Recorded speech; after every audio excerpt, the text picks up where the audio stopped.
সকল শ্রোতা বন্ধুদের আজকের বিশেষ নিবেদন উইলিয়াম শেক্সপিয়ারের লেখা অ্যান্টনি ও ক্লিওপেট্রা।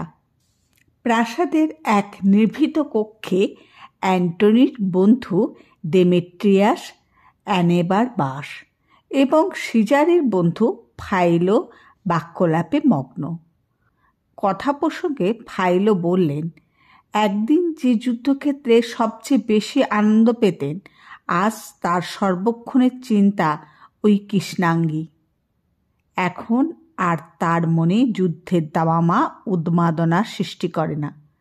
এখন কেবল কামারের হাঁপড়ের মতো দীর্ঘশ্বাস ফেলেন। অ্যান্টনি ক্লিওপেট্রাকে আসতে দেখে তার কথা বন্ধ করে অন্য প্রসঙ্গ শুরু করলেন।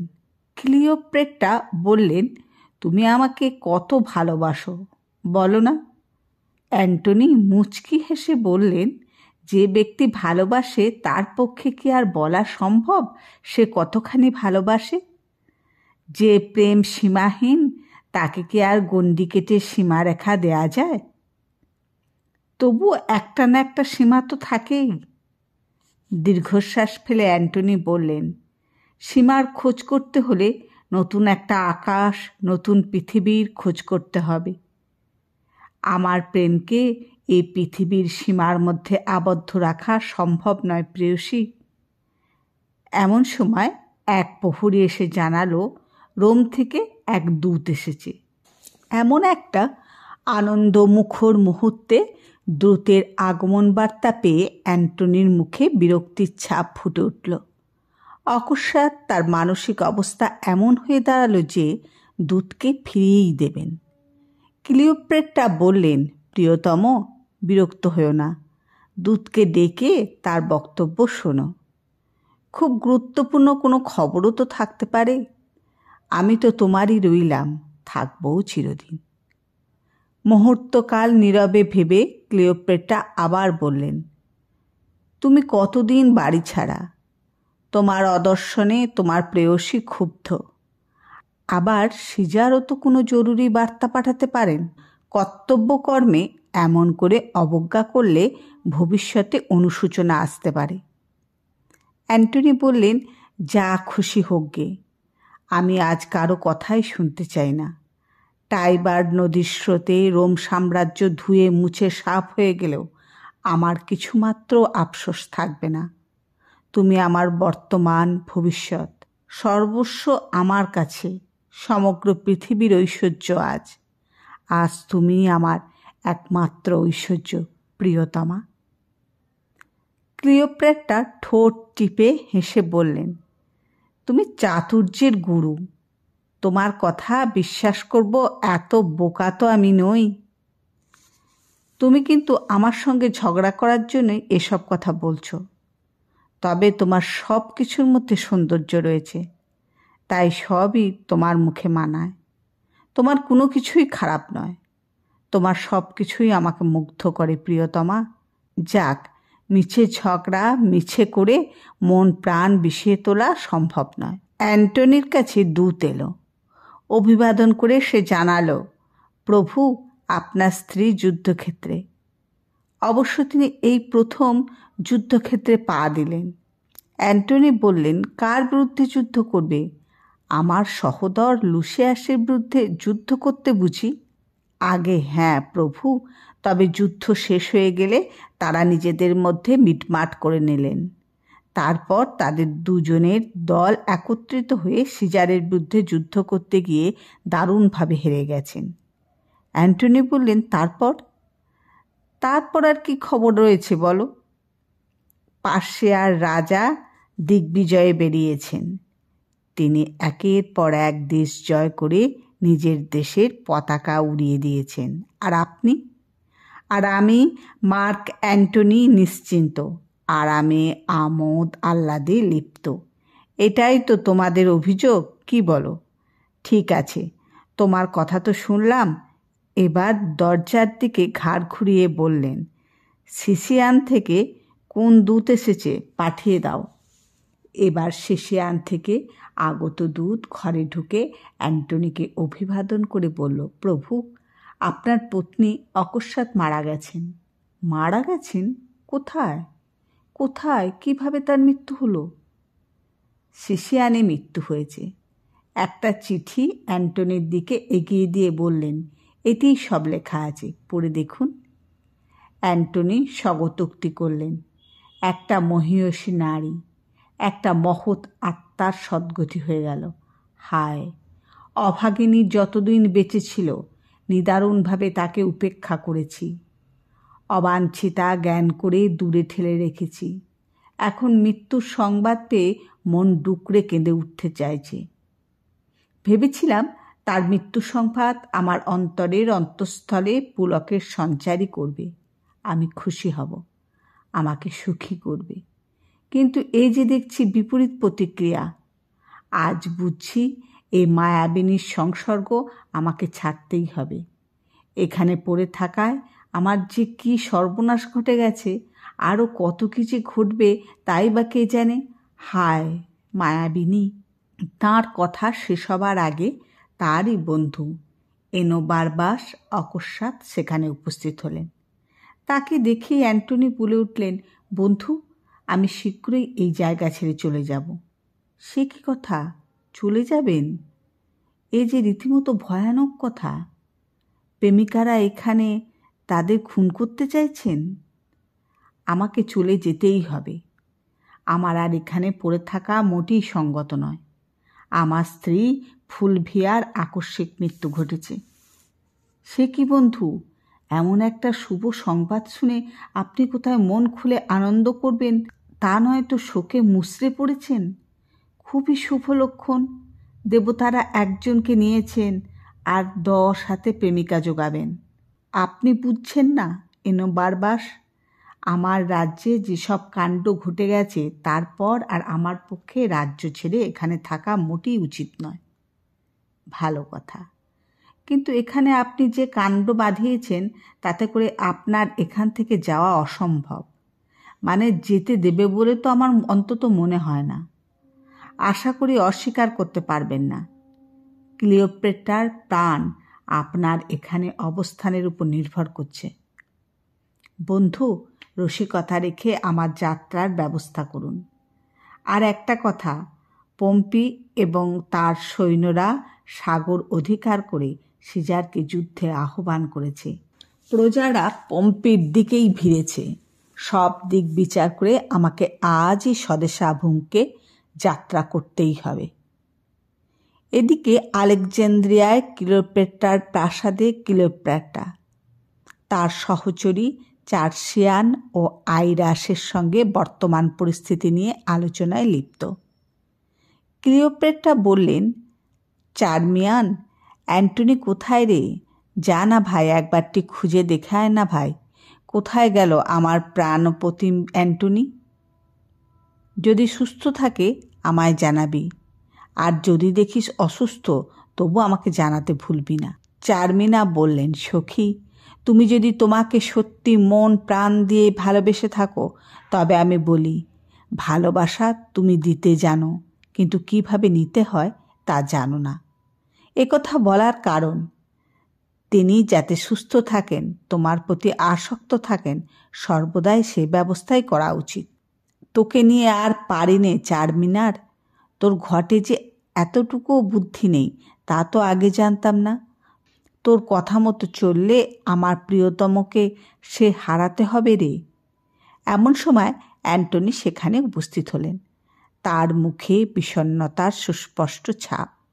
দীর্ঘশ্বাস ফেলে বললেন, সুপ্রিয়া ক্লিওপেট্রা, যে কথা বলতে তোমার কাছে এসেছি তা বলতে আমার অন্তরাত্মা বারবার কেঁদে উঠছে।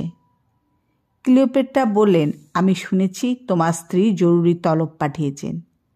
একটা কথা মনে রেখো, সে যেন কোনো দিন বলতে না পারে আমার জন্য তোমাকে সে হারিয়েছে। আমার কেই বা তুমি? কেউই নয়। তুমি একমাত্র তারই। যতই ঈশ্বরের দোহাই দিয়ে বলো না কেন, তুমি আমার ছাড়া আর কারণ নয়। এত সহজে আর ভুলছি না। অ্যান্টনি আবেগ মধুর স্বরে উচ্চারণ করলেন, প্রিয়তমা, প্রিয়তমা ক্লিওপেট্রা, খুব হয়েছে, আর মিথ্যা ভালোবাসার ভান দেখিয়ে আমাকে ভোলাতে চেষ্টা করো না। যখন আমাদের মধ্যে ভালোবাসার জোয়ার বইছিল তখন তোমাকে এখানে থাকার জন্য বারবার অনুনয় বিনয় করেছিলাম। চলে যাবে এমন কথা ভুলেও কোনোদিন মুখে আনোনি। তখন আমার চোখ দুটো, ঠোঁট, সর্বাঙ্গ তোমার মনকে দোলা দিত, সুখ উৎপাদন করত। আমি আগে যা ছিলাম আজও তাই রয়ে গেছি। আর তুমি যত বড় বীর যোদ্ধা ছিলে আজ তার চেয়ে অনেক বড় মিথ্যাবাদী হয়ে আমার কাছে ধরা দিয়েছ। আজ তুমি স্বেচ্ছায় আমার মন থেকে বহু দূরে চলে গেছ। সচকিত হয়ে অ্যান্টনি বলে উঠলেন, প্রিয়তমা, এসব কি বলছো তুমি? আমার জায়গায় দাঁড়িয়ে পরিস্থিতিটা একটু বোঝার চেষ্টা করো। আমার রাজ্যে চারদিক থেকে জটিল পরিস্থিতির উদ্ভব হয়েছে। বড় বিপদ আমার। তোমার জানা নেই, পম্পি বিশাল সেনাবাহিনী নিয়ে আসছে রোমের উপর ঝাঁপিয়ে পড়তে। শুধু কি এই, আমার দলের বহু লোককে সে বশীভূত করে নিয়েছে। এখন তুমিই বলো, এত বড় বিপদে আমার কি নিশ্চিন্ত হয়ে বসে থাকা সম্ভব? আর একটা কথা, যার জন্য তুমি আমাকে ছাড়তে এত দ্বিধাদ্বন্দ্বে ভুগছ সে এখন সবার ধরা ছোঁয়ার বাইরে। আমার স্ত্রী মারা গেছে।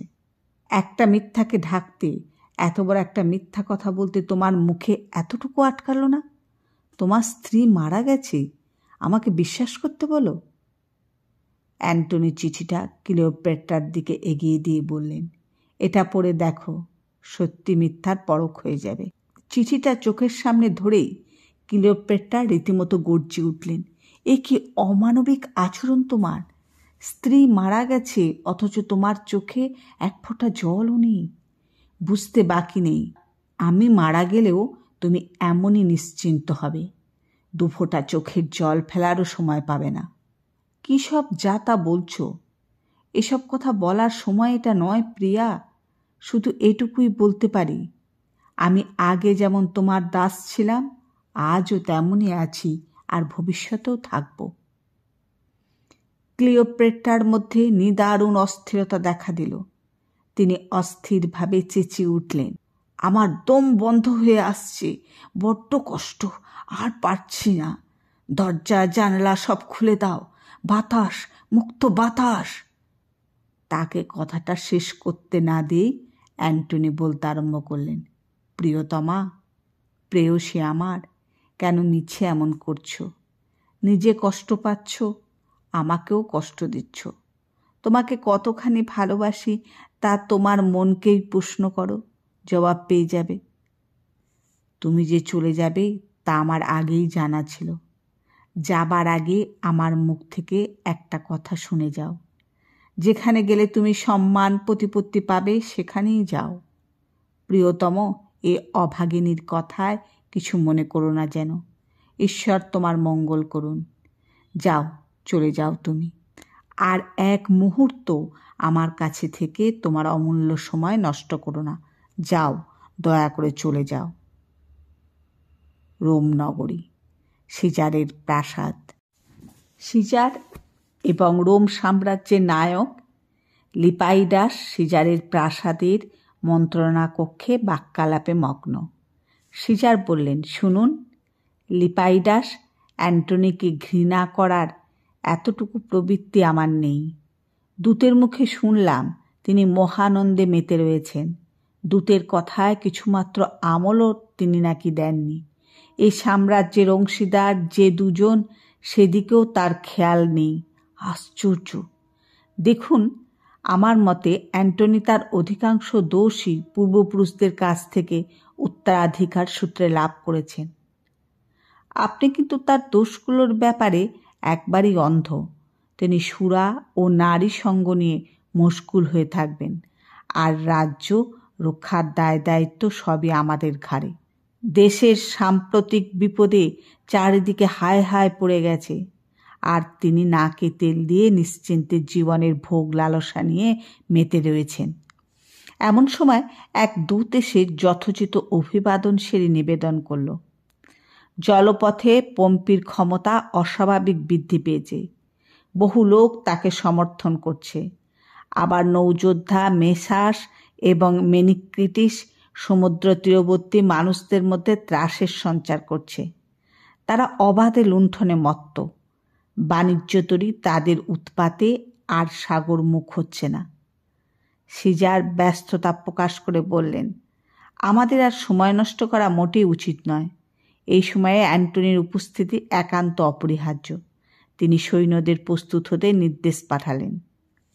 এদিকে আলেকজান্দ্রিয়ায় ক্লিওপ্যাট্রার প্রাসাদে চলছে নিত্য নতুন ঘটনা। তিনি অ্যান্টনির অবর্তমানে বিরহ জ্বালায় দগ্ধ হচ্ছেন। তার দিনের আহার আর রাত্রের ঘুম উঠে গেছে। ঘুমের ওষুধ খেয়ে কোনো রকমের দীর্ঘ রাত্রিগুলি কাটান। জীবনমৃত অবস্থায় দিন অতিবাহিত করেন। ক্লিওপেট্রা পরিচারিকা চারমিয়ানকে বললেন, আমাকে একটা ঘুমের বড়ি দাও তো, দেখি যদি একটু ঘুমানো যায়। তার কথা আপনি খুব বেশি ভাবছেন বলে এরকমটা হচ্ছে।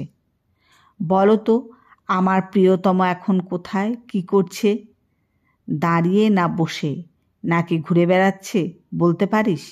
সে এখন আমার কথায় তন্ময় হয়ে ভাবছে, তাই না? হয়তো ভেবে অস্থির হচ্ছে, আমার মুখরা প্রিয়তমাকে কোন দূর দেশে নীল নদের ধারে আলেকজান্দ্রিয়ায় রেখে এসেছি। আমাকে আদর করে সে শক্তিনী ডাকত। আমি যে ভালোবাসার বিষ আকণ্ঠ পান করেছি। এমন সময় অ্যান্টনি কাছ থেকে আলেক্সাস ফিরে এসেছে। তাকে দেখেই অস্থির হয়ে ক্লিওপেট্রা তার কাছে ছুটে গেলেন। কণ্ঠস্বরের উদ্বেগ উৎকণ্ঠা প্রকাশ করে বললেন, কি খবর? আমার প্রাণ প্রতিম অ্যান্টনি কেমন আছে? আলেক্সাস বলল, এই মুক্তটা বারবার চুম্বন করে আমার হাতে দিয়ে কাঁদো কাঁদো স্বরে তিনি বললেন, তাকে বলো আমার মন প্রাণ তারই কাছে বাঁধা পড়ে রয়েছে। ক্লিওপেট্রা উৎসাহিত হয়ে বললেন, তাকে কি খুবই বিমর্ষ দেখলে? আমার শোকে বিহ্বল নাকি আনন্দিত? কই, বিষণ্ণ বা প্রফুল্ল কোনোটাই তো আমি দেখতে পেলাম না। হ্যাঁ, তার পক্ষে এটা স্বাভাবিক, কারণ তিনি বিষণ্ণ হলে পারিষদরাও যে মনমরা হয়ে পড়বেন। আবার প্রফুল্ল হলে সবাই ভাববে আমার কাছে তার মন বাঁধা পড়ে রয়েছে। আর একটা কথা বলে রাখি, আপনি যত পত্রবাহক তার কাছে পাঠিয়েছেন তাদের মধ্যে অন্তত 20 জনের সঙ্গে আমার পথে দেখা। তারা সবাই নিরাপদেই এগিয়ে চলেছে, একের পর এক গিয়ে তার দরবারে উপস্থিত হবে। ক্লিওপেট্রা এবার বললেন, তুমি পথশ্রমে ক্লান্ত, বিশ্রাম করোগে। মেসিনা, পম্পিয়াসের প্রাসাদ। পম্পিয়াস রোম সাম্রাজ্যের একজন প্রখ্যাত নায়ক। পম্পিয়াস তার অভিন্ন হৃদয় বন্ধু মেনিক্রিয়াসের সঙ্গে যুদ্ধের পরিস্থিতি নিয়ে আলোচনা করছেন। কথা প্রসঙ্গে পম্পিয়াস বললেন, আমাদের জয় অনিবার্য, আর সে জয় হবে ধর্মের পথ ধরে। মুখে হাসির রেখা ফুটিয়ে তুলে পম্পিয়াস বললেন, হ্যাঁ, আমাদের জয় সম্বন্ধে আমিও সুনিশ্চিত। অ্যান্টনি তার প্রেম ভালোবাসা আর আনন্দ ফুর্তি নিয়ে মেতে রয়েছেন, আর সিজারের একমাত্র কাজ প্রজাপীড়ন ও শোষণ। আমাদের নিয়ে তাদের কারুরই ভাববার অবসর নেই। কিন্তু সিজার এবং লিপাইডাস উভয়ই কিন্তু যুদ্ধক্ষেত্রে সসৈন্যে উপস্থিত। আপনি না জানলেও কথাটা আমি সেলডিয়াসের মুখ থেকে সবে শুনে এসেছি। এমন সময় পম্পিয়াসের বন্ধু ভেরিয়াস এসে খবর দিলেন অ্যান্টনি রোমে ফিরে আসছেন। খবরটা শোনা মাত্রই পম্পিয়াসের মুখ মুহূর্তে কেমন ফ্যাকাশে হয়ে গেল। উত্তেজনা প্রকাশ করে তিনি বললেন, অসম্ভব, একবারই দুঃসংবাদ, অবিশ্বাস্য দুঃসংবাদ। অ্যান্টনি একাই সিজারের অভাব পূরণ করতে পারে, অপ্রতিরোধ্য। ভাববেন না, আগে সিজারের সঙ্গে অ্যান্টনির দেখা হোক, দেখবেন খেলা কেমন করে শুরু হতে বাধ্য। হয়তোবা গৃহবিবাদে লিপ্ত হয়ে বাইরের শত্রুর কথা তারা ভুলেই যাবেন, আর সে সুযোগই আমাদের নিতে হবে। রোম সাম্রাজ্য। রোমের নায়ক লিপাইডাস। লিপাইডাস তাঁর প্রাসাদে অ্যান্টনির বন্ধু অ্যানোবারবাসের সঙ্গে আলোচনায় মগ্ন। কথা প্রসঙ্গে লিপাইডাস এবার অ্যানোবারবাসকে বললেন, তুমি তোমার প্রাণের বন্ধু অ্যান্টনি মশাইকে একটু মাথা ঠান্ডা রেখে কাজকর্মে মতি দিতে বলো। এতে প্রজাদের কাছেও তোমার খুবই সুখ্যাতি হবে। বারবাস বললেন, আমি তাকে অবশ্যই বলবো। সিজারের সঙ্গে কথা বলার সময় যেন ধৈর্যচ্যুত না ঘটান। এমন সময় সেখানে অ্যান্টনি এলেন। তারই মিনিট 2-3 পরে সিজারও সেখানে এলেন। সিজারের সঙ্গে কুশল সংবাদী আদান প্রদানের পর অ্যান্টনি তাকে বললেন, গৃহবিবাদের ব্যাপারটা মিটে গেলেই তোমাকে পার্থিয়ার শাসনকর্তা করে পাঠাবো ভাবছি। লিপাইডাস অ্যান্টনির কথায় মারপ্যাচটুকু ধরতে পেরে বললেন, দেখো, আমি তোমাদের চেয়ে সম্মানে না হোক বয়সে অনেক বড়। আমার কথা শোনো, দেশের এরকম দুর্দিনে নিজেদের মধ্যে কলহ না করে বরং যদি ভুল বোঝাবুঝি থাকে তা মিটিয়ে নাও। অ্যান্টনি এবার সিজারকে লক্ষ্য করে বললেন, তুমি অহেতুক আমার ওপর দোষ চাপিয়ে কেন বিবাদের সৃষ্টি করতে চাইছ? অহেতুক দোষারোপ করলে তো আমাকে হাস্যাস্পদই হতে হবে। আপনার ভাই, বিশেষ করে আপনার স্ত্রী আমাকে দিনের পর দিন কম দোষারোপ করেছেন। সে তো কেবলমাত্র আপনাকেই পাবার অতুৎগ্র বাসনার জন্যই। আমার ভাইয়ের কথা স্বতন্ত্র। সে তো কেবল তোমার সঙ্গেই নয়, আমার সঙ্গেও কম লড়াই করেনি।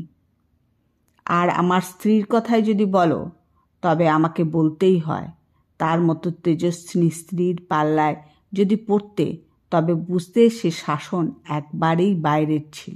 আপনি আমার চিঠি পড়লেনও না, উপরন্তু দূতকে অপমান করে তাড়িয়ে দিয়েছিলেন। সে শিষ্টতা জানে না। আমার বিনা অনুমতিতেই আমার ঘরে ঢুকে পড়ে কোন সাহসে? আপনি শপথ করেছিলেন প্রয়োজনে আমাকে সৈন্য সরবরাহ করে সাহায্য করবেন। বিপদে পড়ে সাহায্যের জন্য হাত বাড়ালে আপনি কিন্তু মুখ ঘুরিয়েছিলেন। তখন আমার মানসিক অবস্থা ভালো ছিল না, তাই তো। মেসিনাস এবার বললেন, দেখুন, আপনারা যেভাবে বিরোধ ক্রমে বাড়িয়েই চলেছেন, তাতে সর্বনাশ ত্বরান্বিত করা ছাড়া ফল কিছুই হচ্ছে না।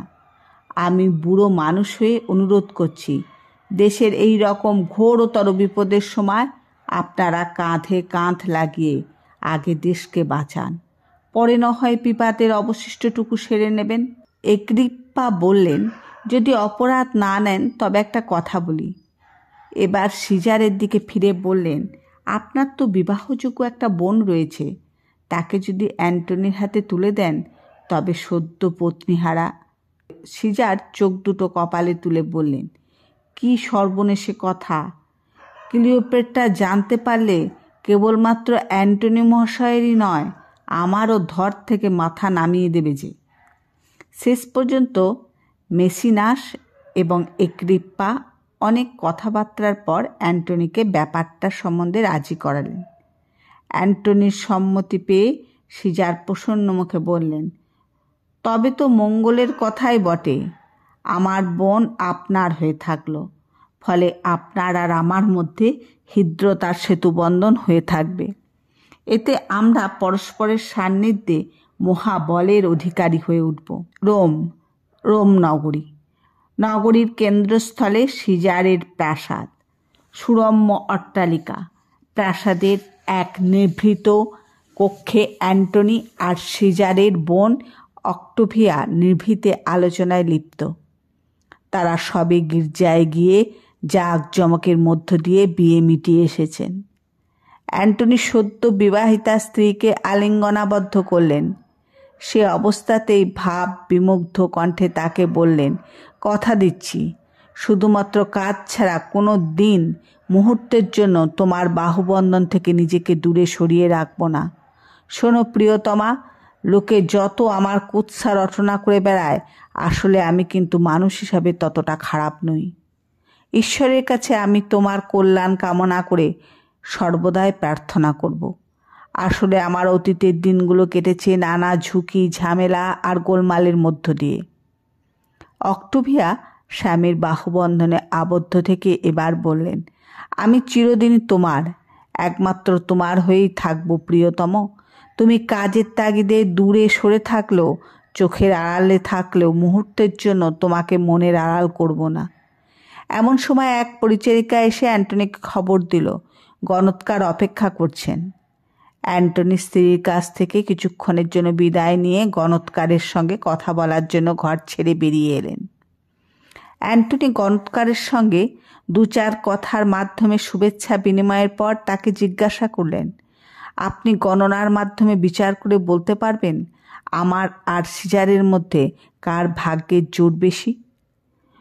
অতি বৃদ্ধ গণৎকার চশমার ফাঁক দিয়ে মুহূর্তের জন্য তার নিস্তেজ চোখের মণি দুটো অ্যান্টনির মুখের উপর বুলিয়ে নিয়ে কলম দিয়ে কাগজের উপর বার কয়েক আঁচড় দিয়ে গণনার ফলাফল ব্যক্ত করতে গিয়ে বললেন, সিজারকে প্রতিহত করা কারো সাধ্য নেই। সে অপ্রতিহত, অপ্রতিরোধ্য। তার তুলনায় আপনার শক্তি সামর্থ্য অতি নগণ্য। অ্যান্টনি বিরক্ত হয়ে গণৎকারকে বিদায় দিলেন। অ্যান্টনির বিয়ের ঠিক 3 দিন পরে যুদ্ধযাত্রার জন্য তৈরি হলেন। দেশের দুর্দিনে স্ত্রীর সান্নিধ্যে মহানন্দে ঘরের কোণে কাটাবার মতো তার সময় নেই। তাই নিতান্তই অনন্যপায় হয়েই চোখের জলে বুক ভাসিয়ে অক্টোভিয়া স্বামীকে বিদায় দিলেন। অ্যান্টনি সসৈন্যে যুদ্ধক্ষেত্রের উদ্দেশ্যে যাত্রা করলেন। এদিকে অ্যান্টনির বিরহে ক্লিওপেট্রা বিরহ জ্বালায় দগ্ধ হচ্ছেন। তার সহচরী চার্মিয়ান বহুভাবে তাকে অ্যান্টনির কথা ভুলিয়ে রাখার চেষ্টা করতে লাগলেন, কিন্তু বৃথা চেষ্টা। কিছুতেই তার মন থেকে মুহূর্তের জন্য অ্যান্টনিকে দূরে সরিয়ে রাখতে পারছেন না। বারবারই ক্লিওপেট্রা চাপা দীর্ঘশ্বাস ফেলে অ্যান্টনির স্মৃতি রোমন্থন করে চলেছেন। এমন সময় রোম থেকে ক্লিওপেট্রার দূত বিষণ্ণ মুখে ফিরে এলো। সে বার কয়েক ঢোক গিলে কোনো রকমে ক্লিওপেট্রাকে নিবেদন করল, মহারানী, অ্যান্টনি সিজারের বোন অক্টোভিয়াকে বিয়ে করেছেন। কথাটা কানে যেতেই ক্লিওপেট্রা গুলি খাওয়া বাঘিনীর মতো গর্জে উঠলেন, কি বললি শয়তান কোথাকার? চাবুক মেরে তোর গায়ের চামড়া তোকে শুলে চড়াবো। দুধ বেচারা ভয়ে কাঁপতে কাঁপতে করজোরে নিবেদন করল, আমার অপরাধ নেবেন না মহারানী। আমাকে তার সংবাদ আনতে পাঠিয়েছিলেন। যা শুনেছি নিজের চোখে দেখেছি, নিবেদন করলাম মাত্র। তোমার মৃত্যু ঘনিয়ে এসেছে, বুঝতে পারছি। জান, নিরপরাধরও বজ্রের লক্ষ্য এড়ায় না। নীল নদের জলে এ রাজ্য ডুবে যাক, সব ছারখার হয়ে যাক ঘন ঘন বজ্রপাতে, নেমে আসুক প্রলয়। কথাগুলো বলতে বলতে ক্রোধোন্মত্তা ক্লিওপেট্রা উন্মাদিনীর মতো ঘরময় পায়চারি করতে লাগলেন। ক্লিওপেট্রা এক সময় হাতের কাছে এসে থমকে দাঁড়িয়ে পড়লেন। জিজ্ঞাসু দৃষ্টি মেলে তার দিকে তাকালেন।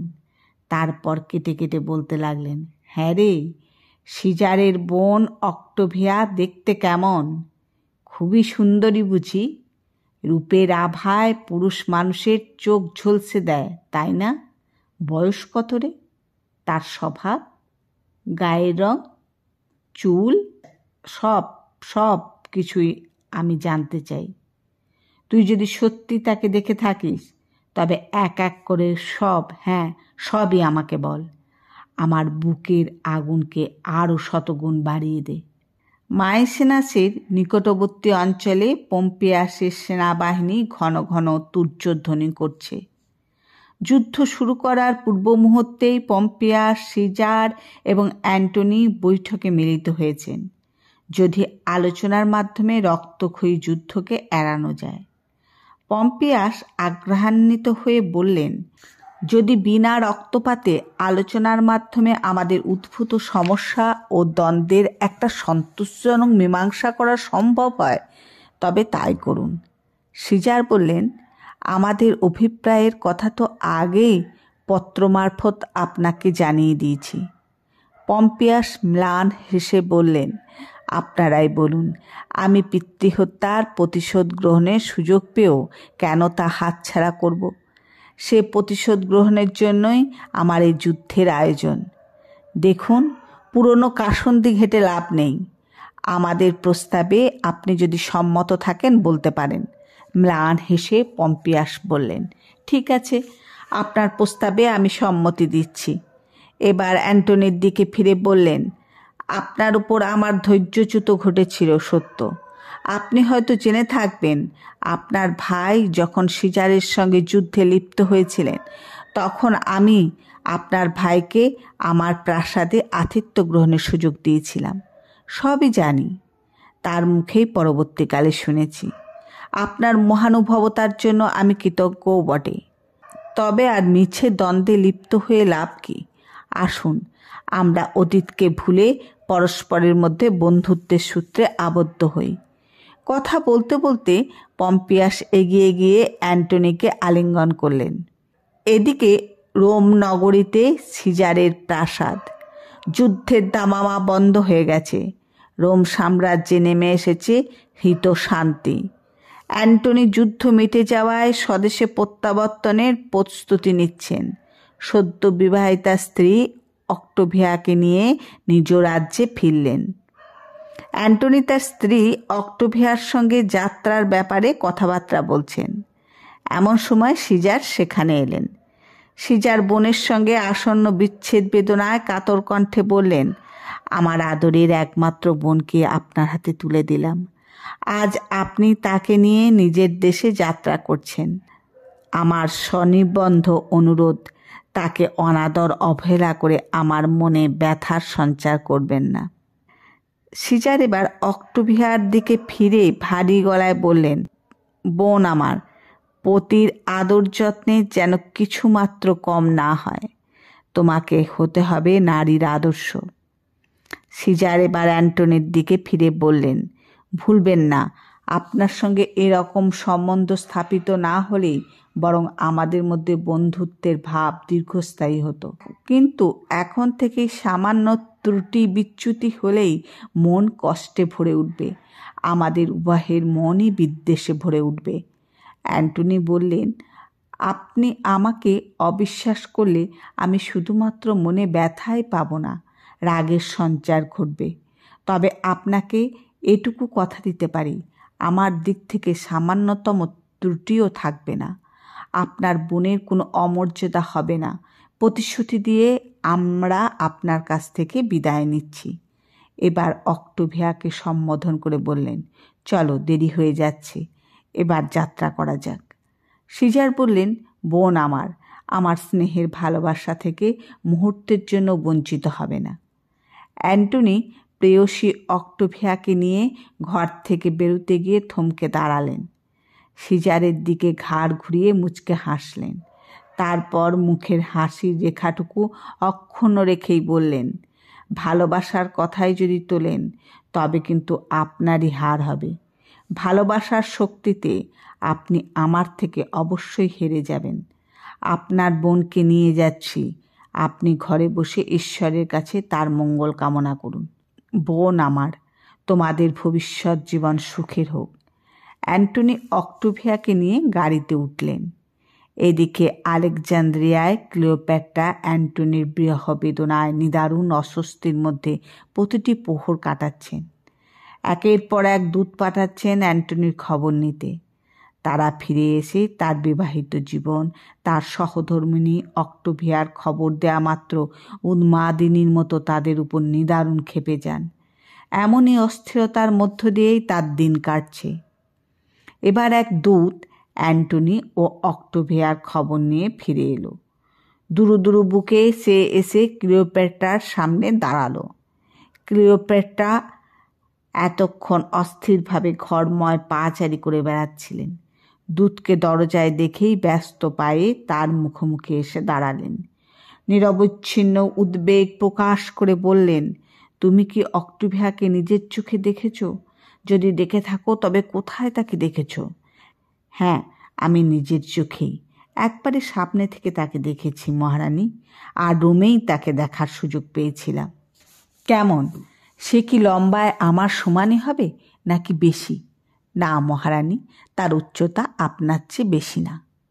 তার কণ্ঠস্বর মিহি, খুবই মিহি। মিহি মিহি কণ্ঠস্বর তো অ্যান্টনির পছন্দ নয়। আর একটা কথা, তার চালচলন, কথা বলার ভঙ্গি কেমন যেন বোকা বোকা ভাব। তিনি চলাফেরা করছেন নাকি এক জায়গায় ঠায় দাঁড়িয়ে আছেন সহজে বোঝার উপায় নেই। ভালো কথা, তার বয়স সম্বন্ধে তোমার কি ধারণা? মনে তো হলো বছর 30 হবে, তাই বুঝি? আর মুখের গড়ন গোল নাকি লম্বাটে? তা তো গোলই দেখলাম। যতদূর জানি গোলগাল মুখ যাদের তারা বোকা বোকা হয়। আর একটা কথা, তার চুল লম্বা বটে, তবে খুবই কটা। আর কপাল ছোট্ট, চুলগুলো সামনের দিকে ঝুলে পড়ায় কপালটা ধরতে গেলে চাপা পড়ে গেছে। ক্লিওপেট্রার আচরণ এবার মোটামুটি স্বাভাবিকই দেখা গেল। তেমন কোনো রুক্ষ আচরণ দূতের সঙ্গে করলেন না। দূতকে মোটা বকশিস দিয়ে বিদায় করলেন। এথেন্স, অ্যান্টনির প্রাসাদে অক্টোভিয়ার ঘরে অ্যান্টনি অক্টোভিয়ার সঙ্গে আলোচনায় ব্যস্ত। অ্যান্টনি কথা প্রসঙ্গে সহধর্মিণীকে বললেন, সিজারের এ কাজকে আমি কিছুতেই মেনে নিতে পারছি না, বরং বলতে বাধ্য হচ্ছি তিনি গুরুতর অপরাধী করেছেন। পম্পিয়াসের সঙ্গে সন্ধি ভঙ্গ করা মোটেই উচিত হয়নি। তার উপর তার সঙ্গে যুদ্ধে লিপ্ত হয়নি, আবার আমার সঙ্গে পরামর্শ করারও প্রয়োজন বোধ করেননি। অক্টোভিয়া নির্বাক। অ্যান্টনি বলে চললেন, আবার এমন এক কাজ করে বসেছেন যা কিছুতেই বিশ্বাসযোগ্য নয়। রাজ্যের একটা উইল তৈরি করে প্রজাদের সামনে পাঠ করেছেন। তাতে কেবল আমারই বিরুদ্ধে কুৎসা প্রচার করেছেন। অক্টোভিয়া বললেন, তুমি কেন মিছে মাথা গরম করছো? যদি কিছু শুনে থাকো তবে ভালোভাবে খোঁজ নাও। সহজে সব কথা বিশ্বাস করে এমন ক্ষিপ্ত হয়ে যাওয়া কি ঠিক হবে? বলছো কি, ক্ষুব্ধ হব না? যদি কিছু অপরাধও আমার ভাই করে থাকেন, তবে আমার মুখের দিকে তাকিয়ে তাকে ক্ষমা করে দিতে পারছো না? তোমাদের মধ্যে অসন্তোষ দেখা দিলে আমি সব দিক থেকে ব্যথা পাবো প্রিয়তম। বুঝতেই তো পারছো আমি উভয় সংকটে পড়ে কেমন দুর্বিষহ যন্ত্রণায় দগ্ধে মরছি। একদিকে স্বামী, আবার অন্যদিকে ভাই। এক কাজ করো, তুমি তোমার ভাই সিজারের কাছেই ফিরে যাও। ইতিমধ্যে আমি যুদ্ধের জন্য নিজেকে তৈরি করে নিচ্ছি। আর যত তাড়াতাড়ি পারো বিদায় হও। অক্টোভিয়া চোখের জল মুছতে মুছতে কান্নাপ্লুত কণ্ঠে বললেন, হায় ঈশ্বর, মুখ তুলে তাকাও। দুই বীর যোদ্ধার মধ্যে প্রীতির সম্পর্ক গড়ে তোলো। আমার উপর কৃপা করো। এদিকে পম্পিয়াসের সঙ্গে সিজার আর লিপাইডাস যুদ্ধে লিপ্ত হয়েছেন। দীর্ঘদিন যুদ্ধে লিপ্ত থাকার পর পম্পিয়াস আর টিকে থাকতে পারলেন না, পরাজয় বরণ করতে বাধ্য হলেন। ফলে সিজার নিজের উদ্দেশ্য সিদ্ধ করে নিলেন। লিপাইডাস তার কাঁধে কাঁধ ঠেকিয়ে যুদ্ধ করলেন, কিন্তু যুদ্ধ জয়ের লাভ পুরোটাই বুঝে নিলেন সিজার। লিপাইডাস গেলেন নির্মমভাবে তলিয়ে। লিপাইডাস কবে পম্পিয়াসকে কোন চিঠি লিখেছিলেন, কি বলেছিলেন, নানা দোষারোপ করে সিজার নিজেই তার বিচার করলেন। বিচারে দোষী সাব্যস্ত করে তাকে শাস্তিও দিলেন। ফলে যুদ্ধ জয়ের সুবিধা পুরোটাই সিজার ভোগ করলেন। যুদ্ধ জয় করে সিজার ফিরে এলেন তার প্রাসাদে। এবার তার নজর অ্যান্টনির দিকে। অক্টোভিয়া ইতিমধ্যে অ্যান্টনির কাছ থেকে সিজারের প্রাসাদে ফিরে এসেছেন। অক্টোভিয়া বিদায় নিয়ে চলে আসার পর অ্যান্টনি আবার ক্লিওপেট্রার সঙ্গে যোগাযোগ স্থাপন করেছেন। মেসিনাস সিজারকে পরামর্শ দিলেন, ক্লিওপেট্রা সবার চোখের সামনে লচ্ছামি করে বেড়াচ্ছে। সিজার বললেন, তার কাণ্ড কারখানা তার কথা বললে শেষ হবে না। একে তাকে রাজত্ব বিলিয়ে তার ছেলেদের রাজাধিরাজ করে দিয়েছেন, আর ক্লিওপেট্রা স্বর্গের দেবী হয়ে অ্যান্টনির উপর ছড়ি ঘোরাচ্ছেন। মেসিনাস বললেন, রোমে অ্যান্টনির কুকীর্তির কথা প্রচার করে দেয়া হলে কাজ কিছু না কিছু হবেই। সব কিছু শুনলে তার ওপর দেশবাসীর আর শ্রদ্ধা থাকবে না। সিজার গর্জে উঠলেন, আমি কিছুতেই অ্যান্টনির ঔদ্ধত্য সহ্য করব না। আমার বোনকে বিয়ে করে শেষ পর্যন্ত শেয়াল কুকুরের মতো তাকে তাড়িয়ে দিল। এই কি তার বিচার? অক্টোভিয়া পাশের ঘরে ছিলেন। সিজারের তর্জন গর্জন শুনে ছুটে এলেন। কাতর কণ্ঠে বললেন, দোহাই তোমার, অ্যান্টনির কোনো ক্ষতি করার চেষ্টা করো না। আমাকে তিনি দূর দূর করে তাড়িয়ে দেননি। আমি হাসি মুখেই তোমার কাছে ফিরে এসেছি। তোমাকে বিদায় করাই তার উদ্দেশ্য ছিল। তোমাকে না তাড়াতে পারলে তার যে ক্লিওপেট্রাকে নিয়ে রঙ্গতামাশা করার সুযোগ হচ্ছিল না। তুমি তার পথের কাঁটা হয়ে দাঁড়িয়েছিলে। স্বীকার করলাম তুমি নিজেই তার কাছ থেকে বিদায় নিয়ে এসেছো, কিন্তু তুমি কি জানো অ্যান্টনি এখন কোথায়? কোথায় আবার? এথেন্সে? এথেন্সে? অবশ্যই না। তোমাকে প্রাসাদ থেকে তাড়িয়ে আবার তার রূপসী ক্লিওপেট্রার কাছে গেছেন। তার পায়ে মাথা রেখে দিন কাটাচ্ছেন। ভাবতেও ঘৃণা হয়। মান সম্মান প্রতিপত্তি সর্বস্ব একবার বনিতার পায়ে বিকিয়ে দিয়ে আমি এর শেষ দেখে ছাড়ব। অক্টোভিয়া আঁতকে উঠে বললেন, এ তুমি কি বলছো? বোন, ধৈর্যে বুক বাঁধ। তুমি ভেবো না, আমি যা করতে চাইছি সব তোমার ভালোর জন্য। অ্যাক্টিয়ামের নিকটস্থ প্রান্তরে অ্যান্টনি শিবির স্থাপন করেছেন। তিনি সসৈন্যে এখানে অবস্থান করছেন। অদূরবর্তী শত্রু সৈন্যের শিবির থেকে তুর্যধ্বনি ভেসে আসছে। অ্যান্টনি সিজারের সঙ্গে যুদ্ধে লিপ্ত হয়েছেন। অ্যান্টনি এবং তার সহসেনাপতি ক্যানিডিয়াস যুদ্ধের পরিস্থিতি নিয়ে আলোচনায় ব্যস্ত। অ্যান্টনি বললেন, আমি আশ্চর্য হচ্ছি সিজারের কর্মতৎপরতা দেখে। এত সহজে এবং অল্প সময়ে কি করে যে তিনি সমুদ্র পাড়ি দিয়ে এতটা পথ অতিক্রম করে এসেছেন ভাবতেই পারছি না। ক্লিওপেট্রা বললেন, হ্যাঁ, ব্যাপারটা অবাক করার মতোই বটে। তাছাড়া সিজার টোরেনই বা কি করে জয় করলেন? তোমার মুখে তো এরকম কথা শোভা পায় না, তোমার মতো একজন বীর যোদ্ধা। অ্যান্টনি এবার তার সহসেনাপতি ক্যানিডিয়াসের দিকে ফিরে বললেন, শোনো, আমরা জলযুদ্ধ করব। জলযুদ্ধ ছাড়া অন্য কোন পথে? কেন প্রভু, জলযুদ্ধ? তার মুখের কথা কেড়ে নিয়ে অ্যান্টনি বললেন, হ্যাঁ, আমি জলযুদ্ধই করব। সিজার আমাকে জলযুদ্ধেই আহ্বান করেছেন। কিন্তু আপনি তো ফ্যামিলিয়ার ময়দানে যুদ্ধের প্রস্তাব দিয়েছিলেন। তাতে আপনার সুবিধা হতে পারে ভেবে তিনি কথাটা এড়িয়ে গেলেন। আর আপনিই বা কেন তার প্রস্তাবে রাজি হতে যাবেন? বুঝি না তো।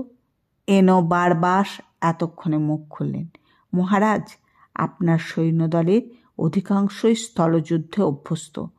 আপনিও স্থলযুদ্ধেই সমধিক দক্ষ। তবে কেন সিজারের প্রস্তাবে রাজি হয়ে জলযুদ্ধের সম্মতি দেবেন? জলযুদ্ধ আমি করব।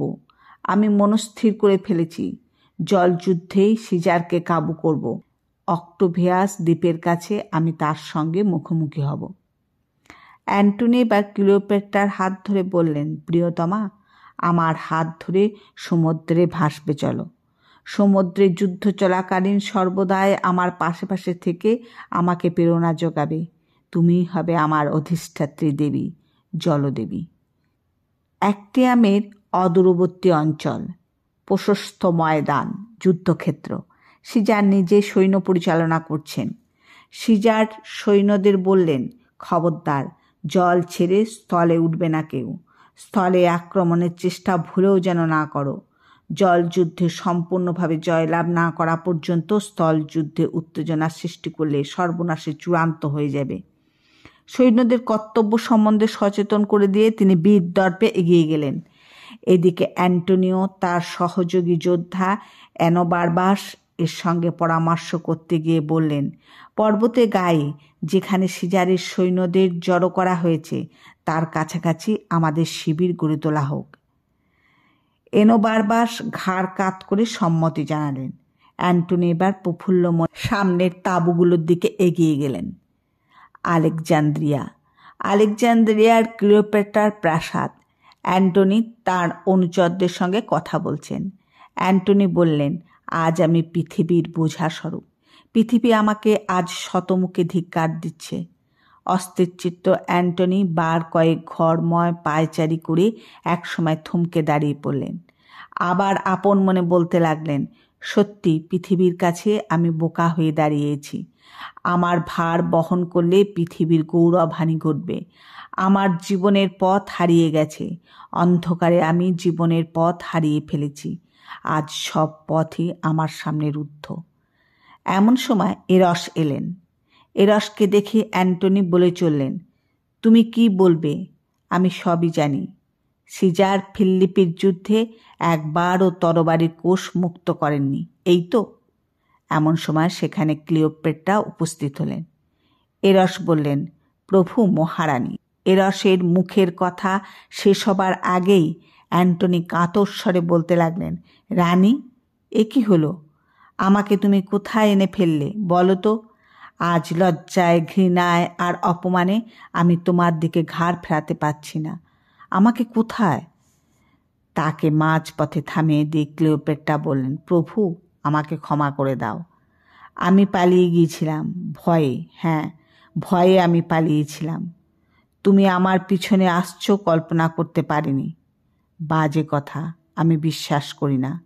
তুমি ভালোই জানতে আমি তোমার পিছনে রয়েছি। একই সূত্রে আমাদের জীবন গাঁথা, ভালোই জানতে। আমাকে ক্ষমা করো প্রভু, আমাকে তুমি ক্ষমা করে দাও। সিজারের মতো এক অল্প বয়সী যুবকের কাছে আজ আমাকে মাথা নত করতে হবে। এ যে রীতিমতো অপমানজনক ব্যাপার।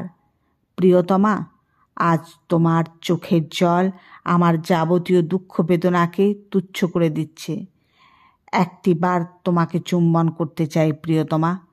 একটিমাত্র চুম্বনের মাধ্যমে আমি যাবতীয় ক্ষতিপূরণ করে দিতে আগ্রহী। কথা বলতে বলতে অ্যান্টনি বোতল থেকে মদিরা ঢাললেন। উন্মাদের মতো একের পর এক গ্লাস মদিরা পান করতে লাগলেন। মিশরের কেন্দ্রস্থলে এক বিস্তীর্ণ প্রান্তরে সিজার স্থিবির করেছেন। অ্যান্টনির কাছ থেকে এক দূত এসেছে সিজারের সঙ্গে দেখা করতে। সিজারকে যথোচিত অভিবাদন জানিয়ে দূত নিবেদন করল, আমার প্রভু অ্যান্টনি আপনার কাছে মিশরে বাস করার অনুমতি প্রার্থনা করছেন। সিজার গম্ভীর স্বরে বললেন, অ্যান্টনি নয়, ক্লিওপেট্রাও যদি প্রার্থনা করে তবে আমি তা মঞ্জুর করার ব্যাপারে বিবেচনা করতে পারি। এদিকে আলেকজান্দ্রিয়ার ক্লিওপেট্রার প্রাসাদে সিজারের বন্ধু থাইরিয়াস উপস্থিত হলেন। থাইরিয়াস ক্লিওপেট্রার সঙ্গে দেখা করে সিজারের অভিপ্রায় জানাতে গিয়ে বললেন, আমার বন্ধু মহামান্য সিজার আপনার জন্য বড়ই ভাবিত। আপনি নিজেকে দুর্ভাগিনী মনে করে বৃথা ক্লেশ পাবেন না। তিনি মহৎ, উদার। তার মতে আপনার চরিত্রে যে কলঙ্ক কালি পড়েছে তা সম্পূর্ণ আপনার ইচ্ছার বিরুদ্ধে। আপনার চরিত্র নিয়ে কুৎসা রটনা করে লোকে অন্যায় করছে। তিনি জানতে চেয়েছেন আপনি তার কাছ থেকে কি প্রত্যাশা করেন। তোমার প্রভুর চরণে নিবেদন করো। আমি তার উদ্দেশ্যে চুম্বন করলাম, আর তার ঔদার্যে আমি মুগ্ধ। তারা যখন কথোপকথনে ব্যস্ত তখন অ্যান্টনি হঠাৎ সে ঘরে ঢুকলেন। থাইরিয়াসকে দেখেই তিনি একবারে আহত বাঘের মতো গর্জে উঠলেন, কে আছিস? চাবুক নিয়ে আয়। হতভাগাটাকে আচ্ছা করে চাবুক লাগা। ক্লিওপেট্রা কাঁদো কাঁদো হয়ে বললেন, করছো কি? তুমি কি পাগল হয়ে গেছো? অ্যান্টনি বললেন, শোনো, মৃত সিজারের কাছ থেকে তোমাকে আমি কুড়িয়ে এনে রানীর মর্যাদা দিয়েছিলাম, স্থান দিয়েছিলাম আমার মাথায়। মৃত পম্ফির উচ্ছিষ্ট তুমি। সতীত্ব কী জিনিস তোমার অজ্ঞাত। তোমাকে আমি বুকে ঠাঁই দিয়েছিলাম, অন্তরের প্রেম ভালোবাসা উজাড় করে ঢেলে দিয়েছিলাম তোমাকে। কিন্তু আজ সে প্রেম বরফের চেয়েও শীতল হয়ে গেছে। কি বললে তুমি? শীতল হয়ে গেছে? হায় ঈশ্বর, সে সইতে আমার হৃদয়ে শিলার সৃষ্টি হোক। অ্যান্টনি অধিকতর তীব্র স্বরে গর্জে উঠলেন, আমিও দেখে নেব সিজারের তরবারির কত ক্ষমতা রাখে। এবার তৈরি হব আমি, উচিত শিক্ষা দিয়ে তবে ছাড়ব। ক্লিওপেট্রা, হ্যাঁ, আমিও তাই চাই। আমার বীর প্রিয়তমের উপযুক্ত কথাই বটে। আবার তৈরি হও, অপমানের প্রতিশোধ নাও। আমিও প্রেরণা দেবার জন্য সর্বদাই তোমার পাশে পাশে থাকব। এদিকে আলেকজান্দ্রিয়ার সিজারের শিবির। সিজার ক্রোধ উন্মত্ত। অ্যান্টনি তাকে একক দ্বন্দ্বযুদ্ধে আহ্বান করেছেন। সিজার দূত মারফত অ্যান্টনির দ্বন্দ্বযুদ্ধের প্রস্তাবকে প্রত্যাখ্যান করেছেন। বারবার সিজারের দ্বন্দ্বযুদ্ধ প্রত্যাখ্যানের কথা শুনে বিদ্রুপাত্মক স্বরে অ্যান্টনিকে বললেন, সিজারের ধারণা তিনি আপনার সঙ্গে দ্বন্দ্বযুদ্ধ করতে গিয়ে গোহারা হেরে যাবেন। এ কথা ভেবেই দ্বন্দ্বযুদ্ধে উৎসাহী হননি। অ্যান্টনি গর্জে উঠলেন, ঠিক আছে, কাল জলে আর স্থলে ঘোরতর যুদ্ধ হবে। তোমরা আমার হয়ে মরণপণ যুদ্ধ করতে ইচ্ছুক তো বারবাস? আপনার ইচ্ছা পূরণ করতেই তো আমরা জীবন উৎসর্গ করেছি, বারবাস বললেন। পরদিন সকালেই আলেকজান্দ্রিয়ায় সিজার আর অ্যান্টনির সঙ্গে তুমুল লড়াই হলো।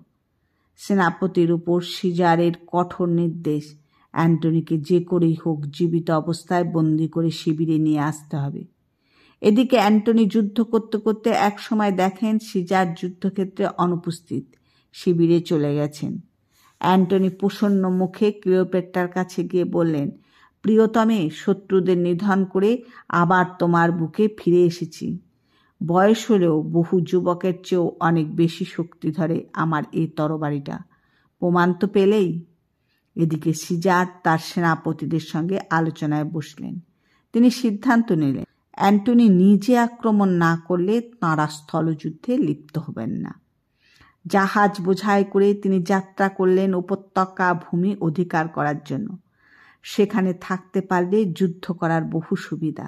আবার এদিকে বিনা যুদ্ধে অ্যান্টনির জলসৈন্য বিপক্ষ দলের কাছে দারুণভাবে পরাজিত হয়েছে। তার সৈন্যরা হাসি মুখে শত্রু সৈন্যের সঙ্গে হাত মিলিয়েছে। অ্যান্টনির এই বিশ্বাসঘাতকতা দেখে উন্মাদের মতো হয়ে গেছেন। তার দৃঢ় বিশ্বাস এর পিছনে ক্লিওপেট্রার সম্পূর্ণ মদত রয়েছে। এমন সময় ক্লিওপেট্রা সেখানে এলেন। তার মুখে আনন্দের ঝিলিক প্রত্যক্ষ করে অ্যান্টনি একবারে তেলে বেগুনে চটে উঠলেন। তুমি বিশ্বাসঘাতিনী, রাক্ষসী তুমি!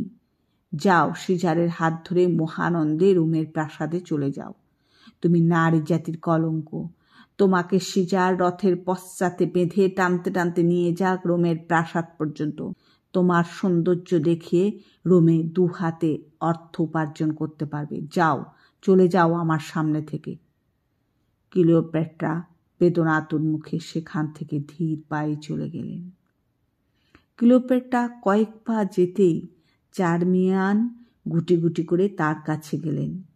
চারদিক ভালো করে দেখে নিয়ে অনুচ্চ কণ্ঠে বললেন, এক কাজ করো, কীর্তি মন্দিরে গিয়ে গা ঢাকা দিয়ে থাকো, প্রচার করব তুমি আত্মহত্যা করেছ। ক্লিওপেট্রা করলেনও তা। চারমিয়ান প্রচার করলেন ক্লিওপেট্রা আত্মহত্যা করেছেন। অ্যান্টনি ক্লিওপেট্রার মৃত্যু সংবাদ শুনে খুবই মর্মাহত হলেন। চিৎকার করে বললেন, যুদ্ধ এখানেই শেষ। যুদ্ধের আর প্রয়োজনই বা কি? কার জন্যই বা যুদ্ধ করব? প্রেয়সী আমার, কোথায় পালাবে? আমি তোমার পিছন পিছনই যাচ্ছি। এরপর বেঁচে থাকার অর্থই হলো কেবল যাতনা সহ্য করা। এবার আমার একমাত্র কাম্য চিরশান্তি, ঘুম। হ্যাঁ, আমি ঘুমোতে চাই চিরনিদ্রায়। এমন সময় অ্যান্টনির বন্ধু এরস সেখানে উপস্থিত হলেন। ক্লিওপেট্রা তার মৃত্যুর সংবাদ শুনে তিনি ছুটতে ছুটতে এসে হাজির হলেন। তাকে দেখেই অ্যান্টনি নিজের তরবারিটা বাড়িয়ে দিয়ে বললেন, বন্ধু এরস, এই নাও, আমাকে হত্যা করো। এরস মুহূর্তকাল নীরব চাহনি মেলে অ্যান্টনির মুখের দিকে তাকিয়ে রইলেন। তারপর হাত বাড়িয়ে তরবারিটা নিলেন। চোখের পলকে সেটা নিজের বুকে সজোরে গেঁথে দিলেন। ফিনকি দিয়ে তাজা রক্ত বেরিয়ে এলো। বিকট আর্তনাদ করে মেঝেতে লুটিয়ে পড়ল বন্ধুবৎসল এরসের রক্তাল্পত দেহটা। বার কয়েক ঝাঁকুনি দিয়ে একসময় এলিয়ে পড়ল তার নিষ্প্রাণ দেহ। অ্যান্টনি আর্তনাদ করে উঠলেন, এরস, তুমি যথার্থই বীর, আমার চেয়ে শত সহস্র বীর। আমার প্রেয়সী আমাকে মৃত্যুর উপদেশ দিয়ে গেছে, আর তুমি হলে আমার পথপ্রদর্শক। আমার বাসর রচিত হোক মৃত্যুশয্যায়। বন্ধু এরস, তুমি আমার অশেষ উপকার করেছ, আমাকে শান্তির পথ দেখিয়ে গেছ। কথা বলতে বলতে এরসের বুক থেকে রক্তাক্ত তরবারিটা তুলে নিয়ে নিজের বুকে গেঁথে দিলেন। অ্যান্টনির আর্তনাদ শুনে ভৃত্যরা যে যেখানে ছিল ছুটে এলো। যন্ত্রণা কাতর অ্যান্টনি বললেন, কেঁদো না, আমার জন্য কেঁদো না তোমরা। আমি চললাম, হাসি মুখে আমাকে বিদায় দাও, আমি চললাম। আলেকজান্দ্রিয়া নগরীর একান্তে নির্জন নিরালা কীর্তি মন্দিরে ক্লিওপেট্রা অজ্ঞাতবাস করছেন। চারমিয়ান আর আইরাস তার সেবায় নিযুক্ত। এমন সময় আহত মৃত্যুপথযাত্রী অ্যান্টনিকে নিয়ে ভৃত্যরা সেখানে উপস্থিত হলো। ক্লিওপেট্রা অ্যান্টনিকে দেখে ডুকরে ডুকরে কাঁদতে লাগলেন। চোখের জল মুছতে মুছতে একসময় বললেন, আর আলোর প্রয়োজন নেই আমার, অন্ধকারের অতল গহ্বরে পৃথিবী আজ তলিয়ে যাক। অ্যান্টনি ক্ষীণ কণ্ঠে কোনো রকমে উচ্চারণ করলেন, প্রেয়সী আমার, ধৈর্য হারিও না, আমার জন্য মিছে অপেক্ষা করো না।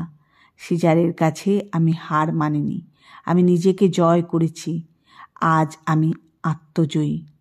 কান্না ভেজা কণ্ঠে ক্লিওপেট্রা বললেন, হে বীর, তুমি ছাড়া আর কারো পক্ষে তো তোমাকে জয় করা সম্ভব নয়। একটু পরেই আমার জীবনদীপ নিভে যাবে, প্রদীপের তেল নিঃশেষিত প্রায়, তোমাকে আর চুম্বন করতে পারবো না। এসো, তোমার অষ্টদয় আমার অষ্টের কাছে নিয়ে এসো, শেষবারের মতো তোমাকে বিদায় চুম্বন করি, শেষ চুম্বনের মধ্য দিয়েই আমাকে বিদায় দাও প্রিয়তমা। কণ্ঠস্বর ক্রমেই ক্ষীণ থেকে ক্ষীণতর হতে লাগলো। প্রিয়তমা, আমার জীবনের এই পরিণতি দেখে আক্ষেপ করো না, আর নয়, কে যেন আমার কণ্ঠ চেপে ধরছে, কথা বলতে পারছি না। অন্ধকার, চারিদিক ঘন অন্ধকারে ঢেকে যাচ্ছে, সব আলো জ্বেলে দাও, বিদায়। অ্যান্টনি মৃত্যুর কোলে ঢলে পড়লেন। সিজার মন্ত্রণা সভায় বসে তাকে সঙ্গদান করছেন এগ্রিপ্পা, মেসিনাস, গ্লালাস এবং তার অন্য বীর যোদ্ধারা। এমন সময় অ্যান্টনির তরবারি হাতে উদ্ভ্রান্তের মতো অ্যান্টনির বন্ধু ডার্সিটাস ডেমেট্রিয়াস সেখানে উপস্থিত হলেন। ডার্সিটাসকে দেখেই সিজার সচকিত হয়ে বলে উঠলেন, কে কে তুমি, কি চাও এখানে? আমার নাম ডার্সিয়াস ডেমেট্রিয়াস, আমি অ্যান্টনির ভৃত্য ছিলাম, বন্ধুও বলা চলে। তিনি যতদিন ইহলোকে ছিলেন তার অকৃত্রিম সেবায় নিযুক্ত ছিলেন। এবার এসেছি আপনার সেবায় আত্মনিয়োগ করতে। অ্যান্টনি ইহলোকে নেই। তুমি কি বলতে চাচ্ছ? তার মৃত্যু হয়েছে? আমি বিশ্বাস করি না। তুমি মিথ্যা কথা বলে আমার সঙ্গে প্রতারণা করতে এসেছ। মিথ্যা নয়, এক বিন্দু মিথ্যা বলছি না। তিনি নিজের তরবারির সাহায্যে আত্মহত্যা করেছেন। তার বুক থেকে এই তরবারিটা আমি তুলে এনেছি। এই দেখুন, এর গায়ে কেমন চাপ চাপ রক্ত শুকিয়ে রয়েছে। সিজার বললেন, তার মৃত্যু সংবাদ শুনে বড় বড় সম্রাটরা কেঁদে আকুল হবেন। আমার জন্যই আজ তার এই পরিণাম। তিনি ছিলেন আমার প্রতিদ্বন্দ্বী। তার মৃত্যুর জন্য আমি নিজের দোষ অস্বীকার করতে পারি না। এমন সময় এক দূত এসে জানালো, রানী ক্লিওপেট্রা সর্বস্ব খুইয়ে কীর্তিমন্দিরে শোক সন্তপ্ত জীবন কাটাচ্ছেন। সিজার বললেন, আমার অভিপ্রায় শীঘ্রই দূরমারফত তাকে জানাবে। তবে এটুকু অন্তত তাকে বলো যে সিজার পাষাণ হৃদয় নন। দূত বিদায় নিলে সিজার তার বন্ধু প্রকিউলাসকে বললেন, তুমি ক্লিওপেট্রার কাছে যাও, তাকে আশা ভরসা দেবে। তিনি আত্মহরণ করলে কিন্তু আমাদের অভিপ্রায় ব্যর্থ হয়ে যাবে। কোনো ক্রমে তাকে রোমে নিয়ে যেতে পারলে আমাদের গৌরব শতগুণ বৃদ্ধি পাবে। মনে রেখো, যাও, তার অভিপ্রায়ের কথা আমাকে জানাতে দেরি করবে না। সিজারের নির্দেশ নিয়ে প্রকিউলাস কীর্তিমন্দিরে ক্লিওপেট্রার সঙ্গে দেখা করলেন। তাকে দেখে ক্লিওপেট্রা বললেন, আপনার বন্ধু আমাকে আর কি বা দিতে পারবেন? খুব বেশি হলে তার রাজ্যটা আমাকে দান করবেন, এর বেশি কিছু তো নয়। তিনি সম্রাট আর আমি সামান্য প্রজা। তিনি খুবই হৃদয়বান। কথা বলতে বলতে তিনি ক্লিওপেট্রাকে বন্দি করলেন। ক্লিওপেট্রা অতর্কিতে তার পোশাকের তলা থেকে ছুরি বের করে আত্মহত্যা করার উদ্যোগ করলেন। প্রকিউলিয়াস সঙ্গে সঙ্গে তার হাত চেপে ধরলেন। সমবেদনা প্রকাশ করে বললেন, এ কি করছেন মহারানী? আমি আপনার মিত্র, শত্রু মনে করলে ভুল করবেন, বলে হাত থেকে ছুরিটা কেড়ে নিলেন। এবার বললেন, আত্মহত্যা করে আমার বন্ধুর মহৎ প্রচেষ্টাকে ব্যর্থ করতে চাইছেন? আত্মহত্যা করলে সব কিছুই যে ব্যর্থ হয়ে যাবে। দয়া করে আত্মহননের পথ পরিত্যাগ করুন, শান্ত হন। শান্ত? আমি শান্ত হব না। অনাহারে অনিদ্রায় প্রাণপাত করব, তবু আপনার বন্ধুর কাছে হাত পাতব না। এমন সময় সিজারের ভৃত্য ডোলাবেল্লা সেখানে এলো। তাকে ক্লিওপেট্রার পাহারায় নিযুক্ত করে প্রকিউলাস সিজারকে তার আত্মহত্যার অভিপ্রায়ের কথা জানাতে চলে গেলেন। প্রকিউলিয়াস চলে গেলে ক্লিওপেট্রা ডোলাবেল্লাকে সিজারের অভিপ্রায়ের কথা জিজ্ঞাসা করলেন। তার প্রশ্নের উত্তরে ডোলাবেল্লা বললেন, মহারানী, সে আমি মুখ ফুটে বলতে পারবো না। তিনি কি আমাকে বেঁধে নিয়ে অপমান করতে চাইছেন? অস্বাভাবিক কিছু নয়। এমন সময় সিজার স্বয়ং সেখানে উপস্থিত হলেন। সিজার শান্ত স্বাভাবিক স্বরে বললেন, মহারানী, আমার উপর পূর্ণ আস্থা রাখতে পারেন। সম্রাটের উপর প্রজা যদি আস্থা না রাখতে পারেন, তবে আর কার উপর আস্থা রাখতে পারে বলুন? ক্লিওপেট্রা বললেন, দেখুন মহারানী, আমি কিন্তু অপরাধের দণ্ড দেবার জন্য ছুটে আসিনি। আমার অভিপ্রায় অনুযায়ী চললে অবশ্যই আপনার মঙ্গল হবে। আর নিজেকে বন্দী মনে করে মিছে ব্যথিত মর্মাহত করে তুলবেন না। আপনি যেমন চান ঠিক সেভাবেই আপনার থাকার ব্যবস্থা করব। সব সময় মনে রাখবেন, আমি আপনার সমব্যথী, শত্রু অবশ্যই নই। আমি এখন চললাম। সিজার বিদায় নিলেন। এমন সময় চার্মিয়ান সেখানে এলেন। চার্মিয়ানকে দেখেই ক্লিওপেট্রা অত্যন্ত আগ্রান্বিত হয়ে বললেন, কি হলো? তোমাকে যে জিনিসটা আনতে বলেছিলাম তার কি করলে? সব প্রস্তুত তো? এমন সময় এক বেদিনী তার সঙ্গে দেখা করতে এলো। বেদিনী ঘরে ঢুকলে ক্লিওপেট্রা তাকে বললেন, যে দংশন করা মাত্র বিনা যন্ত্রণায় মৃত্যু হয়, তাকে কি তুমি সঙ্গে করে নিয়ে এসেছো? আগে হ্যাঁ। কি, কেমন? মহারানী, এই সর্প কিন্তু স্পর্শও করবেন না। কেন? এ যাকে দংশন করবে তার মৃত্যু অবধারিত। এর আগে এর দংশনে কেউ মারা গেছে? কি যে বলেন মহারানী, কত নারী পুরুষ যে মরেছে তার গুণাগুনতি নেই। ক্লিওপেট্রা মুহূর্তের জন্য ভেবে বললেন, তুমি এখন যেতে পারো। বেদিনী অভিবাদন করে বিদায় নিলেন। ক্লিওপেট্রা এবার আইরিসকে ডাকলেন। আইরিস এলে বললেন, এক কাজ করো, আমাকে সম্রাজ্ঞীর পোশাক পরিয়ে দে, মাথায় মুকুট পরিয়ে দে, দেরি করিস না। ওই যে প্রিয়তম আমাকে হাতছানি দিয়ে ডাকছে। আসছি আসছি প্রিয়তম। আইরিস ক্লিওপেট্রাকে সম্রাজ্ঞীর সাজে সাজিয়ে দিল। ক্লিওপেট্রা বললেন, আয় আয় সখী, আমাকে বিদায় চুম্বন দে। ক্লিওপেট্রা ও আইরিস পরস্পরকে চুম্বন করল। আইরিস মুহূর্তে মৃত্যুর কোলে ঢলে পড়ল। উন্মাদিনীর মতো হেসে ক্লিওপেট্রা বললেন, আমার ঠোঁটে বিষ আছে, বিষ জড়িয়ে আছে, সেই বিষের জ্বালায় এর মৃত্যু হয়েছে। ক্লিওপেট্রা আবার উন্মাদিনীর মতো খিলখিল করে হাসতে হাসতে বললেন, আইরিস মারা গেছে, আমি ভীরু, তাই আমার মৃত্যু হয়নি। কথা বলতে বলতে ক্লিওপেট্রা বুকের উপর বেদিনী প্রদত্ত সর্পটি রেখে দিলেন। তারপর বেদিনীদের মতো সুর করে বলতে লাগলেন, কালনাগিনী মায়াবিনী, তোর তীক্ষ্ণ দাঁত আমার গায়ে বসিয়ে দে, আমার জীবন প্রদীপে নিভিয়ে দে, তোর বিষ নিঃশেষে আমার গায়ে ঢেলে দে। এমন সময় চার্মিয়ান সেখানে এলেন।